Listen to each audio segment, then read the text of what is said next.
The reason why you see me on Facebook lifting all of them weights is because I'm in there trying to get all of the stress off me. And every time I put a plate on, I'm getting stress off. And you know what, Brother Bruce? I don't care who's in the room. When I'm in the gym, I'm going to holler. I'm going to scream. If I'm going out squatting, and I'm coming back up every time, because what I'm doing is I'm trying to release all of the stresses on me. Don't call me while I'm in the gym. This is my 2 hours of time. It's my healthy outlet. And y'all probably saying he look like he on a whole lot of stress.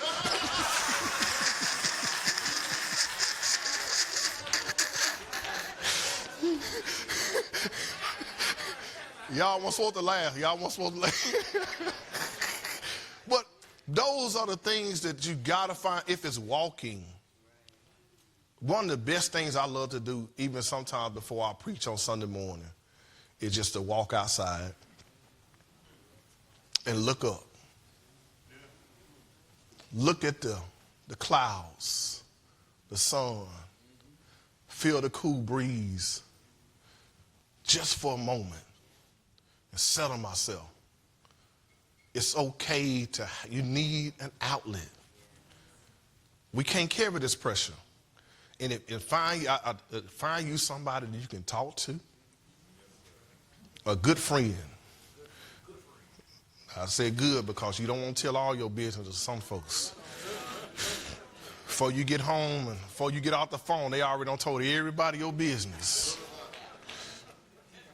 But it's good to have, as preachers, I want to say, we need good colleagues that we can talk to. We can share some of our deepest feelings about it and be able to work through stuff. Because as we're sharing, we will also discover sometimes that our paths are lining up, that we are experiencing some of the same things, or they may have the solution to our problem. We were never designed to walk this Christian journey by ourselves. We are a community of believers. And we're supposed to be able to share with one another and to lift each other up when one is down. I said that as pastors, but even as members, as lay people, that we ought to be doing the same thing. If you've been going to church with somebody for 20 years, you ought to know them. Huh? You ought to know something ain't right. Huh? Keith West says something just ain't right. That's what he said. You ought to know that every Sunday they smile, but all of a sudden they're not smiling on today. See, I think that's one of the problems that we have in the church today, because we haven't built relationships with each other. We just go to church on Sunday morning. And we haven't created a community in the church that we are caring for one another. We only want to care for one another when somebody's really going through something, when it's a tragic moment. But what about those little things? So, okay, all right. So when under pressure, you may face many challenges. So these many challenges along the way is what David has to deal with. The two of his men couldn't go any further because they was too exhausted. I believe their exhaustion is rooted in physical and spiritual exhaustion. Therefore, David is left with only 400 men.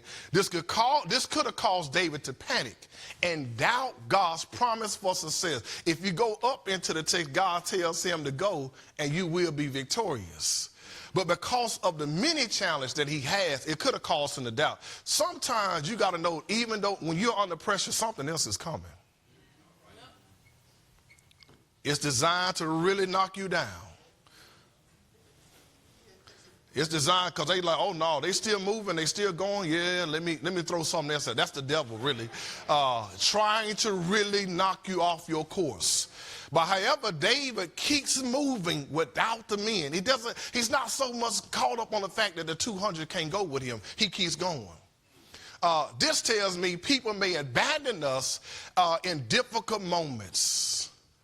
But you can't let it rattle you. This is a part of ministry. One of the biggest things that hurt me in my early ministry is when somebody left the church and I haven't did anything to them. I'm like, what the world?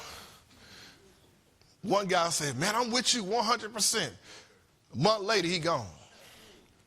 And I haven't did anything. Like, what did I do? Sometimes people are going to abandon you, but in the process, this may be God's way of pruning the church. And you know, when you prune something, it's setting it up to grow even stronger, something that's going to grow. Sometimes there are some folks just can't go with you.